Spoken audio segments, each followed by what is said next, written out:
को हो गया एक ऋषि पुत्री से प्यार। दोनों ने शादी की, लेकिन वक्त ने सब कुछ भुला दिया। ये है पराक्रमी राजा दुष्यंत और शकुंतला के प्रेम की कहानी। सदियों पुरानी है ये पौराणिक प्रेम कथा। सब कुछ कैसे हुआ सामान्य। नमस्कार दोस्तों, मधुर सरस चैनल पर आपका स्वागत है। महर्षि विश्वामित्र उन्होंने अपने तप और उग्र तपस्या के बल पर लगभग 1000 वर्षों की तपस्या के पश्चात ऋषि होने का वर प्राप्त कर लिया। लेकिन विश्वामित्र ब्रह्म ऋषि बनना चाहते थे, इसलिए पुष्कर के तट पर जाकर पुनः तपस्या शुरू कर दी। ऋषि विश्वामित्र की इस कठोर तपस्या से राजा इंद्रदेव विचार में पड़ गए। इंद्रदेव को डर था कि कहीं विश्वामित्र इंद्र आसन ही न मांग ले। यह विचार कर उन्होंने तपस्या भंग करने के लिए अपनी अप्सरा मेनका को एक कन्या के रूप में धरती पर भेजा।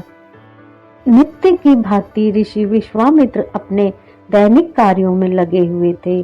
तभी पुष्कर के तट पर मेनका नहा रही थी।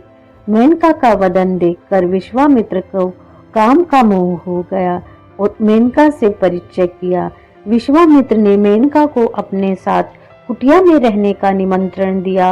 अप्सरा मेनका ने ऋषि विश्वामित्र को कामपाश में बांध लिया और उनके साथ कुटिया में रहने लगी। विश्वामित्र और मेनका 10 वर्षों तक साथ रहे। इसी दौरान दोनों के सहयोग से मेनका गर्भवती हुई। विश्वामित्र को भी महसूस हुआ कि उनकी तपस्या तो भंग हो गई और उन्हें अपनी दिव्य शक्तियों से ये भी पता लगा यह सब देवताओं का किया कराया है। ऋषि विश्वामित्र के गुस्से से मेनका कांपने लगी, लेकिन विश्वामित्र ने मेनका पर कोई क्रोध नहीं किया और महर्षि विश्वामित्र उत्तर में कोशी नदी के किनारे जाकर तपस्या करने लगे। समय आने पर मेनका ने एक बहुत ही सुंदर कन्या को जन्म दिया, लेकिन मेनका के साथ दिक्कत यह थी कि वह नवजात को लेकर स्वर्ग नहीं जा सकती थी और उनका स्वर्ग जाना भी तो आवश्यक था। इसलिए मेनका बेटी को कणव ऋषि के आश्रम के पास छोड़कर स्वर्ग के लिए प्रस्थान किया। जब कणव ऋषि लड़की के रोने की आवाज सुनकर वहां आए तो शकुंतल नामक पक्षी उस लड़की की रक्षा कर रहे थे, इसीलिए उस कन्या का नाम पड़ा शकुंतला। शकुंतला कणव ऋषि के आश्रम में उनके शिष्यों और उनकी बहन गौतमी के साथ पलने बढ़ने लगी। आश्रम में सभी लोग जानते थे कि यह कन्या विश्वामित्र और मेनका की संतान है, लेकिन सभी ने शकुंतला को कणव ऋषि की पुत्री और अपनी ही बहन बेटी की तरह प्यार और सम्मान दिया।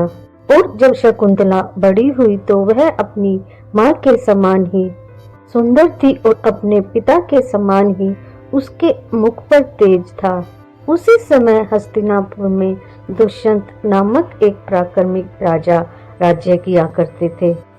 दुष्यंत पुरुवंश के एक महान सम्राट थे। दुष्यंत बड़े धर्मात्मा और सदाचारी पुरुष थे। एक बार हस्तिनापुर नरेश दुष्यंत आकेट खेलने वन में गए। जिस वन में वे शिकार के लिए गए थे उसी वन में कणव मुनि का आश्रम था। कणव ऋषि के दर्शन करने के लिए महाराज दुष्यंत उनके आश्रम पहुंच गए। पुकार लगाने पर एक अति लावण्यमयी कन्या ने आश्रम से निकलकर कहा, हे राजन, महर्षि तो तीर्थ यात्रा पर गए हैं, किंतु आपका इस आश्रम में स्वागत है। उस कन्या को देखकर महाराज दुष्यंत ने पूछा, आप कौन हैं? बालिका ने कहा, मेरा नाम शकुंतला है और मैं कणव ऋषि की पुत्री हूँ। कन्या की बात सुनकर महाराज दुष्यंत आश्चर्यचकित होकर बोले, महर्षि तो आजन्म ब्रह्मचारी हैं, फिर आप उनकी पुत्री कैसे हुई? उनके इस प्रश्न के उत्तर में शकुंतला ने कहा, वास्तव में मेरे माता पिता अप्सरा मेनका और ऋषि विश्वामित्र है। मेरी माता ने मेरे जन्म होते ही मुझे वन में छोड़ दिया था और मेरे पिता अपनी तपस्या के लिए चले गए, जहाँ पर शकुंत नामक पक्षी ने मेरी रक्षा की, इसीलिए मेरा नाम शकुंतला पड़ा। उसके बाद कण्व ऋषि की दृष्टि मुझ पर पड़ी और वे मुझे अपने आश्रम में ले आए। उन्होंने ही मेरा भरण पोषण किया। जन्म देने वाला, पोषण करने वाला तथा अन्न देने वाला, ये तीनों ही पिता कहे जाते हैं। इस प्रकार कण्व ऋषि मेरे पिता हुए। शकुंतला के वचनों को सुनकर महाराज दुष्यंत ने कहा, शकुंतले, तुम क्षत्रिय कन्या हो, तुम्हारे सौंदर्य को देखकर मैं अपना हृदय तुम्हें अर्पित कर चुका हूँ। यदि तुम्हें किसी प्रकार की आपत्ति ना हो तो मैं तुमसे विवाह करना चाहता हूँ। शकुंतला भी महाराज दुष्यंत पर मोहित हो चुकी थी, अतः उसने अपनी स्वीकृति प्रदान कर दी। दोनों ने गंधर्व विवाह कर लिया। कुछ काल महाराज दुष्यंत ने शकुंतला के साथ विहार करते हुए आश्रम में ही व्यतीत किया। फिर एक दिन वे शकुंतला से बोले, प्रियतमे, मुझे अपना राज्य कार्य देखने के लिए हस्तिनापुर प्रस्थान करना होगा।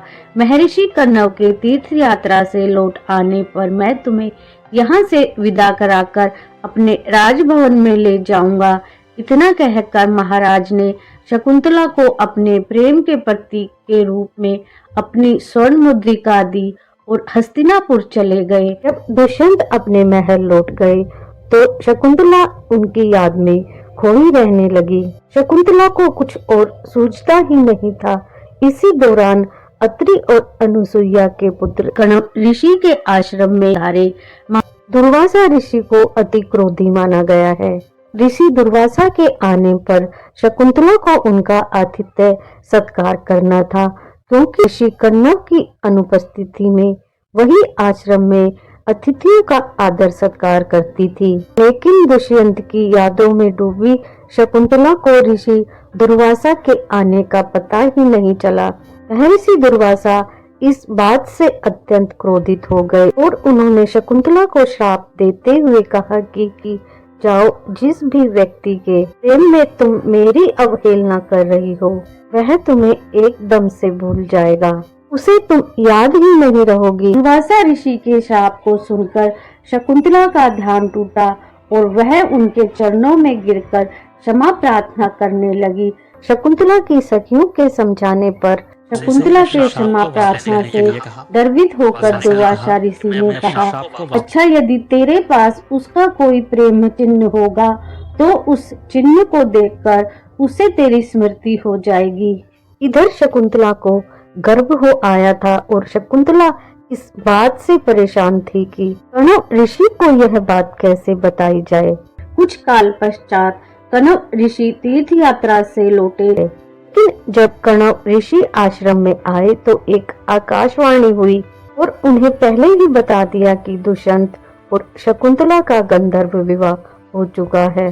कण्व ऋषि इस बात से प्रसन्न हुए क्योंकि विश्वामित्र की बेटी शकुंतला भी एक राज परिवार से ताल्लुक रखती थी, क्योंकि विश्वामित्र एक राजा थे और वह भी एक राजकन्या थी। तब कण्व ऋषि शकुंतला से कहते हैं कि पुत्री विवाहित कन्या का पिता के घर में रहना उचित नहीं है। एक बेटी का घर उसका ससुराल होता है और तुम्हारे गर्भ में पल रहे बालक को भी अपने पिता की आवश्यकता होगी। जब शकुंतला 2 ऋषि कुमारों और गौतमी के साथ हस्तिनापुर जाने के लिए तैयार हुई तो कण्व ऋषि की आंखों में आंसू थे। शकुंतला पूछती हैं कि महर्षि पिता, आप क्यों रो रहे हैं? आप तो जग के मोह माया से परे हैं, आप तो महर्षि हैं। इस पर कण्व ऋषि कहते हैं कि मैं जो कुछ भी हूँ, लेकिन इस समय में मैं एक पिता हूँ। जो पिता अपनी बेटी की विदाई पर नहीं रोता है वह चाहे कुछ भी हो लेकिन इंसान नहीं हो सकता, मनुष्य नहीं हो सकता।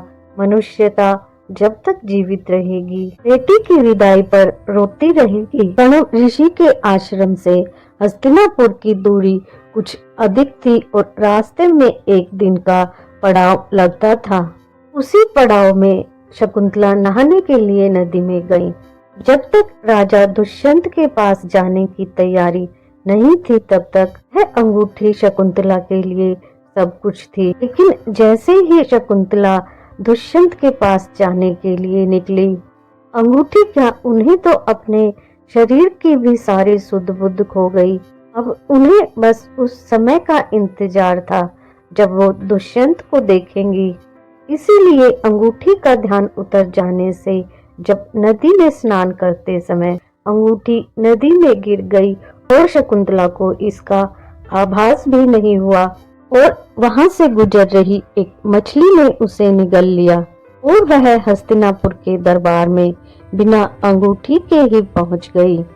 महाराज दुष्यंत के पास पहुंचकर कनव ऋषि के शिष्यों ने शकुंतला को उनके सामने ले जाकर कहा, महाराज, शकुंतला आपकी पत्नी है, आप इसे स्वीकार करें। तो दुर्वासा ऋषि के श्राप के कारण शकुंतला को विस्मृत कर चुके थे, अतः उन्होंने शकुंतला को स्वीकार नहीं किया। शकुंतला का अपमान होते ही आकाश में जोरों की बिजली कड़क उठी और सबके सामने उनकी माता मेनका उसे उठा ले गई। एक दिन राजा के कर्मचारियों ने एक मछुआरे को राजा की अंगूठी चुराने के जुर्म में गिरफ्तार किया और राजा के सामने पेश किया। मछुआरे ने राजा से विनती की कि महाराज, ये अंगूठी मुझे प्रातःकाल एक मछली के पेट से मिली। राजा दुष्यंत उस अंगूठी को देखकर सब कुछ जान गए और उनको अपनी भूल और शकुंतला के तिरस्कार करने का बहुत अफसोस हुआ। राजा दुष्यंत ने अपने मंत्री को बुलाया और शकुंतला का पता पूछा। मेनका के साथ अदृश्य होने की बात सुनकर राजा दुष्यंत अत्यंत दुखी हो गए। लगभग 6 साल बीत चुके थे और एक दिन भगवान इंद्र का दूत राजा दुष्यंत के दरबार में आया। दानवों के खिलाफ युद्ध में देवताओं की सहायता करने का निवेदन किया। दानवों और देवताओं के बीच में घमासान युद्ध हुआ। देवताओं ने विजय प्राप्त की और देवी कृपा से दुष्यंत और शकुंतला के मिलन का समय आ रहा था। इसलिए प्रकृति ने एक चाल रची। जब दूत पुनः दुष्यंत को धरती पर छोड़ने आए तो रास्ते में कश्यप मुनि का आश्रम देखकर उनके दर्शनों के लिए वे वहां रुक गए। आश्रम में एक सुंदर बालक एक भयंकर सिंह के साथ खेल रहा था और पास ही उसकी माँ असहाय बैठी है और लड़के का आत्मविश्वास इतना अधिक है कि वह शेरनी भी लड़के के आगे बढ़ नहीं पा रही है। दुष्यंत को बड़ा आश्चर्य हुआ। उन्होंने पूछा कि पुत्र, तुम्हारा नाम क्या है? लड़के ने अपना नाम बताया, सर्वदमन। मेनका ने शकुंतला को कश्यप ऋषि के पास लाकर छोड़ा था और वह बालक शकुंतला का ही पुत्र था।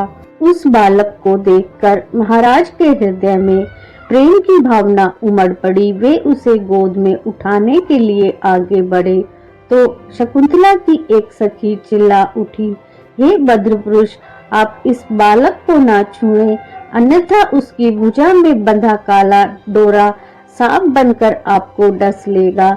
यह सुनकर भी दुष्यंत स्वयं को ना रोक सके और बालक को अपनी गोद में उठा लिया।